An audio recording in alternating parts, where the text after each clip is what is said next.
چاہیے کہ ہم تکلیفوں پر صبر کریں. السلام علیکم. فیس میں میرا سوال پہلے کے سوال سے ریلیٹڈ ہے کہ نکاح جو ہے وہ سنت ہے، بٹ پرسنلی میں اپنے لائف میں جو کوئی دوست ملتے ہیں ان کو کنونس کرنے کے لیے قرآن کی آیت یوز کرتا ہوں، جس کے اندر اللہ تعالیٰ نے قرآن میں فرمایا ہے، سورہ یاد نہیں ہے بٹ وہاں پہ ہے کہ اگر آپ شادی کی ایج پہ پہنچ جاؤ تو آپ شادی کر لو، اگر آپ فزیکلی اینڈ فائنینشیلی آپ کیپیبل ہیں، اور اگر آپ فائنینشیلی کیپیبل نہیں ہیں تو آپ صبر کر لو، روزے رکھ لو، اور پھر جب آپ کو استطاعت ہو گئی تب آپ شادی کر لو. یہ آیت کو یوز کرتے ہوئے I personally use this to convince my friends کہ بھائی آپ یہ شادی جو ہے سنت نہیں ہے، فرض ہے. تو یہ سوچ اور یہ تھاٹ پروسیس صحیح ہے یا غلط ہے؟ بھائی نے ایک سوال کیا کہ جو سورہ نور سورہ نمبر 24 کے آیت 32 اس میں اللہ نے فرمایا وَأَنكِحُوا الْأَيَامَ مِنكُمْ وَالصَّالِحِينَ مِنْ عِبَادِكُمْ وَإِمَائِكُمْ، نکاح کر دو ان کے جو تم میں سے بے نکاح ہو. ٹھیک ہے، تو اس کے اندر جو بھائی نے کہا کہ اس آیت کے تحت وہ لوگوں کو بتاتے ہیں کہ بھائی نکاح کرو اس لیے کہ نکاح کرنا فرض ہے. دیکھیے جس کو گناہ میں جانے کا ڈر ہو اس کے لیے نکاح فرض ہے، اور جس کو گناہ میں جانے کا ڈر نہ ہو اس کے لیے نکاح سنت ہے. اس لیے کہ جو حدیث کے الفاظ ہے النکاح من سنتی فمن رغب عن سنتی فلیس منی، نکاح میری سنت ہے. تو یہ حدیث نے واضح کر دیا کہ نکاح سنت ہے، لیکن جس کو گناہ کا ڈر ہو اس کے لیے فرض ہے، جس کو گناہ کا ڈر نہ ہو تو اس کے لیے سنت ہے. تو لہٰذا نکاح ایک بہت اچھا عمل ہے، کوئی بنا شرعی عذر کے اس سے اپنے آپ کو نہ روکے. شرعی عذر ہے، مجبوریاں ہیں، حالات ہے، بیماریاں ہیں، فائنینشیل کنڈیشنز ہے. ہوتا ہے کبھی کبھار کہ ایک بھائی کی عمر نکل جاتی ہے لیکن وہ چھوٹے بھائیوں کے اسٹیبلشمنٹ میں اس میں لگ گیا، ایک بہن کی عمر نکل گئی، والدین نہیں تھے، دوسرے بہن بھائیوں کی زندگیوں میں سنوارنے میں لگ گئی، تو یہ ایک الگ مجبوریاں، اللہ ان کو انشاءاللہ اس کا اجر دے گا. لیکن اس کے علاوہ بلا کسی شرعی عذر کے انسان نکاح سے نہ روکے. اور نکاح کی کوئی عمر بھی نہیں ہے، کوئی 30 سال، کوئی 40 سال، کوئی 50 سال، کوئی 60 سال، ہی معاملہ نہیں یاد رکھیے. ہاں بس جیسا ہوتا ہے 50 سال ہوگی آپ کی عمر اور اب تک آپ شادی نہیں کر پا چکے اپنے بھائیوں کا، تو کیوں 50 سال بعد شادی نہیں کر سکتے؟ آپ نہیں کر سکتے، آپ کوئی مسئلہ نہیں اس کے اندر. یاد رکھیے یہ بڑی اہم چیز ہے. وہاں پر ایک عجیب مسئلہ ہے، شادی کی عمر طے کر دی جاتی ہے 20-25 سال، بس 25 سال 30 سال گزر گئے تو وہ اب شادی کا مسئلہ نہیں ہے، وہ بولتے میں نے بھی چھوڑ دیا چکر، وہ کبھی بھی کر سکتے ہیں. ٹھیک، کوئی ضروری نہیں کہ آپ کماری لڑکی سے کرے، آپ مطلقہ سے کرے، بیوہ سے کرے، کوئی ضروری نہیں کہ آپ کو جو ہے کمارے لڑکا ملے، آپ کو کوئی شادی شدہ ہو پہلے سے، آپ سیکنڈ وائف بن سکتی ہے اس کی، کوئی جس کی طلاق ہو چکی اپنی بیوی سے، اس کی بیوی کا انتقال ہو چکا ہو. ٹھیک ہے، تو شادی کرنا چاہیے. کہ وَأَنكِحُوا الْأَيَامَ مِنكُمْ کا لفظ ہے، اور ایام عربی میں کہتے ہیں ایسے مرد یا عورت کو جس کا پارٹنر نہ ہو. تو ایج کچھ بھی ہو سکتی ہے، کمارا ہو سکتا ہے، مطلقہ ہو سکتا ہے، لیکن کبھی بھی اسلام بولتا ہے اکیلے مت رہو، کوئی نہ کوئی ساتھ ہونا چاہیے. سمجھ رہے ہیں بات کو؟ اور بڑھاپے میں تو جوانی سے بھی زیادہ انسان کو محسوس ہوتی ضرورت بیوی کی اور شوہر کی، اس لیے کہ بچے ہیں، بچے نے ایک تانا مار دیا، اب کس کو بولیں گی وہ بوڑھی عورت جو اکیلی ماں ہے. اسی لیے صحابہ کو آپ دیکھیں 60 70 80 سالوں میں شادیاں کرتے تھے، اکیلے کبھی نہیں رہے. ایک صحابی ہے، ان کے شوہر کا انتقال ہو گئی، وہ ان کے نکاح میں چلے گئی، ان کے شوہر شہید ہو گئے، ان کے نکاح میں چلے گئی، ان کے شوہر فلاں ہو گئے، ان کے نکاح میں چلے گئی. تو کیا آپ کو لگ رہا ہو 25 سال کی تو 25 سال میں پورا ہو رہا ہے کیا ایک سال میں؟ سب 25 تھی، 35 تھی، 40 تھی، 45 تھی، 60 سال تک نکاح چل رہا، اور انتقال کر رہی تو کسی کے نکاح میں ہی ہو.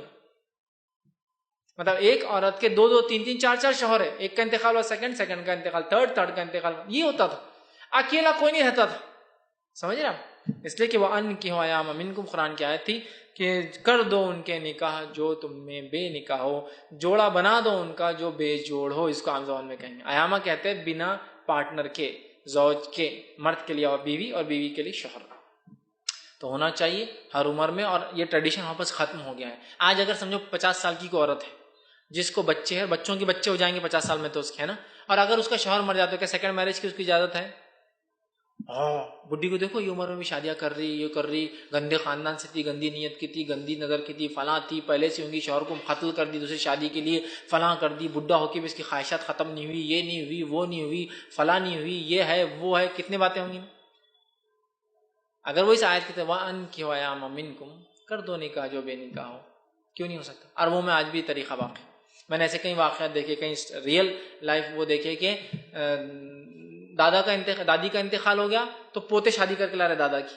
اگر دادا کے لیے رہیں گے تو بغیر دادی کے ہم رہیں گے، شادی کر کے لا رہے. ہاں مطلب شادی کے اندر باراتی بچے ہیں، پوتے ہیں، پوتوں کے بچے جا رہے. ٹھیک، دادا کا انتقال ہو گیا، دادی کا دوسرا نکاح کرا دو. ہاں بھائی دادی ایسے کیسے تم اکیلے رہ سکتے؟ بچے خود بول رہے کہ والدہ یہ ٹھیک نہیں ہے آپ کے لیے، ایک بہت اچھا دیندار انسان ہے، ہم اس کو اپنا باپ قبول کر سکتے ہیں، ایک اچھا انسان ہے، کیوں نہیں، چلو شادی کر لو. اس کی جیتی جاتی مثال میں دیتا ہوں امام شافعی رحمہ اللہ کا واقعہ. امام شافعی کے استاد تھے امام محمد رحمۃ اللہ علیہ، جو کہ امام ابو حنیفہ کے رائٹ ہینڈ، امام محمد جس کو موطا امام محمد جس نے لکھی. امام شافعی نے امام محمد سے علم حاصل کیا فقہ کا، اور اپنے استاد سے اتنے متاثر تھے کہ امام شافعی کے والد کا انتقال ہو چکا تھا. آپ نے علم حاصل کیا، اپنی والدہ سے کنسلٹ کیا اور کہا کہ میرے استاد امام محمد بڑے اچھے انسان ہیں اور ان کو نکاح کی ضرورت ہے، کیا آپ ان سے نکاح کریں گی؟ والدہ نے ہاں کہا. امام شافعی گئے، امام محمد کا رشتہ رکھا، امام محمد نے رشتہ قبول کر امام شافعی نے اپنی والدہ کا نکاح پڑھا دیا امام محمد سے. تو امام محمد استاد بھی اور والد بھی آپ کے. بیٹے نے خود نکاح پڑھا دیا اپنی ماں کا. اکیلی کیسے رہیں گی امام؟ کیسا دکھیں گا ان کو؟ ان کا نام محمد بن ادریس ہے، ان کے والد ادریس تھے، جبکہ ان کے والدہ کے دوسرے شوہر جو ہے محمد تھے، اور بھی اولادیں بھی ان کو. سمجھ رہے آپ؟ کوئی اکیلا نہیں رہتا تھا کسی بھی صورت میں. اور کتنا اچھا سماج ہوگا اندازہ لگائیے آپ. نہ بوڑھا اکیلا ہے، نہ جوان اکیلا ہے، نہ کنوارا اکیلا ہے، نہ جو مطلقہ اکیلی ہے، نہ کوئی بیوہ ہے. سب اپنی اپنی زندگیاں گزار رہے اور سب کا کوئی نہ کوئی پارٹنر ہے. غربت اپنی جگہ، لیکن صحبت رہنے سے انسان کو مضبوطی رہتی. غریب بوڑھا انسان ہے اور اس کی بیوی ہے، وہ دونوں نپٹا لیتے مسئلے کو، حل کر لیتے. اب غریب بوڑھا انسان اکیلا ہے، کوئی دیکھنے والا نہیں. اب پوتے اور پوتیاں اور بیٹے اور بیٹیاں کیا خدمت کریں گے بھویں؟ کیا کریں گے جو بیوی کر سکتی ہے اور جو شوہر کر سکتا ہے؟ لمیٹیشنز ہے نا ہمارے اور آپ کے. پیشاب پیخانہ کرانا ہے، ہم اور آپ کرا سکتے ہیں کیا اس کو؟ اس کی بیوی رہیں گی تو وہ سب کر سکتی ہے، اس کا شوہر رہیں گا تو وہ سب کر سکتا ہے نا، اس کو ضرورت نہیں. بہت ساری چیزیں ہوتی ہے یاد رکھیں. تو یہ بڑی اہم چیز ہے کہ ہم اس چیز کو سمجھیں اور کوئی بھی انسان بے نکاح نہ رہے، بے جوڑ نہ رہے. لیکن اب بڑا مسئلہ ہے ہمارے پاس، بہت مسئلہ ہے. ایک واقعہ میں جانتا ہوں، ریئل لائف سٹوری، کہ ایک صاحب نے شادی کی جن کے بچوں کے بچیوں کے شادیوں کے ان کو بچے تھے، مطلب 4th جنریشن چل رہی تھی. اللہ نے جسم دیا، طاقت دی، پیسہ دیا، مال دیا، سب کچھ دیا. جب ان کی بیوی کا انتقال ہو گیا تو انہوں نے دوسرا نکاح کر لیا. تو بیٹوں نے مل کر باپ کو ہکال دیا گھر سے، چل بھاگو یہاں سے، بولے تمہاری خواہشات ختم نہیں اب تک، بولے نکلو یہاں سے، اور ہکال دیا گھر سے. اور میں جانتا ہوں وہ بیچارے نکل گئے. ماشاءاللہ میری بعد میں ملاقات بھی، ان کو 2-3 بچے بھی چھوٹے چھوٹے لے کے آیا کرتے تھے. میری ملاقات ان سے، کیسے چچا آپ نہیں بچے؟ بولا بچوں نے نکال دیا لیکن میں اچھا ہوں. بولے دوسرے بچے ادھر ٹیم بن رہی، بولے میری اب ماشاءاللہ مطلب کافی ایجنٹ، اتنے ایجنٹ کی انداز لگائے ان کے بچوں کے بچیوں کے بچے بڑے بڑے، اور دوسرا نکاح کی. کیا مسئلہ؟ بہت لوگوں نے کہا رے حضرت تو اتنے اچھی دکھتے تھے. بولے دیکھو نیت ان کی. میرے سامنے بات ایک بار میں نے کہا بہت اچھا کام کیا. یہ تو ایگزامپل ہے ہم لوگوں کے لیے کہ کوئی آدمی اکیلا نہ رہے. عمر ابن خطاب رضی اللہ عنہ خلیفہ ہے اور ان کو چھوٹے چھوٹے بچے تھے، گود میں لے کے بیٹھتے تھے. اب رات میں لوگ آتے فیصلہ کرنے تھے. یہ نہیں شرمائے کہ عمر تم 60 سال کے ہو گئے، تم بچے پیدا کر رہے ہو 60 ایئرس میں، کیا تم کو شرم نہیں آ رہی؟ کیا کوئی پرواہ نہیں، آخرت کے لیے سامان جمع کر رہے ہو. 80 سال کی عمر میں گاڑی لینے کو شرم آتی ہے کیا آپ کو؟ نہ بنگلہ بنانے کو شرم آتی ہے؟ اور اس کا تو اسٹیٹس بڑھ جاتا، 80 کا ہوگا پھر بھی SUVs خرید رہا، نئے نئے بنگلے بنا رہا. تو اسی طرح جو ہے یہ بھی تو ایک اللہ کی نعمت ہے کہ اولاد بھی اس کو پیدا ہو رہی ہے 60 سال کی عمر میں، 80 سال کی عمر میں، اور ایک نسل کو چھوڑ کر جا رہا ہے. اور پتہ نہیں ہو سکتا باقی اولادیں کچھ نہ کر پائے، یہ دوسری اولادیں چھوٹی چھوٹی بہت بڑے بڑے کارنامے انجام دے. بڑی اہم چیز ہے، اس بات کو سمجھنے کی بہت زیادہ ضرورت ہے ہمارے سماج میں. تو بہرحال کوئی بھی انسان بلا وجہ بے نکاح نہ رہے، ٹھیک ہے، سوائے شرع عذر کے. اور یہ سب کے لیے میں بولوں گا، چھوٹے سے لے کر بڑے تک، بیوہ اور مطلقہ اور کسی بھی عمر کا انسان ہو، کبھی اکیلا نہ رہے، ان کے نکاح کروا دیا. ہاں انسان خود ضرورت محسوس نہ کرے، وہ اس کی مرضی. انسان خود ضرورت محسوس نہ کرے، یہ اس کی مرضی. میری عمر 100 سال ہو گئی، 80 سال، مجھے ضرورت ہی نہیں، کوئی بات نہیں، کوئی بات نہیں، وہ مسئلہ نہیں ہے. لیکن کرنا چاہے تو ہم لیکن ہمارا سماج بہت برا مانتا ہے. سماج نے برا نہیں ماننا چاہیے.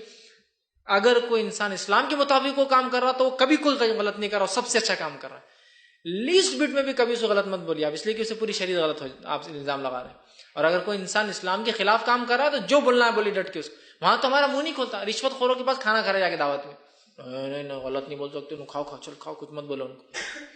دوسری شادی کر لیا، ارے غلیظ انسان دوسری شادی کر لیا. بڈھے نے شادی کر لیا، اس کو کیا ضرورت تھی شادی کر؟ تیرے کو پتا ہے اس کو ضرورت تھی نہیں تھی، آپ کو پتا ہے اس کو ضرورت ہے نہیں ہے، بہت اچھی بات ہے. ایسا تو پھر پورے پیمانے آپ بتا دیجیے کیا ضرورت ہے کیا ضرورت نہیں. تو یہ اننیسیسری. تو لہٰذا اسلام کے مطابق کو عمل ہو رہا، کبھی غلط مت بولیے. اسلام کے خلاف جا رہا، کوئی بھی رہنے دو، آپ کو غلط بولنے میں حرج نہیں ہونا چاہیے. جی.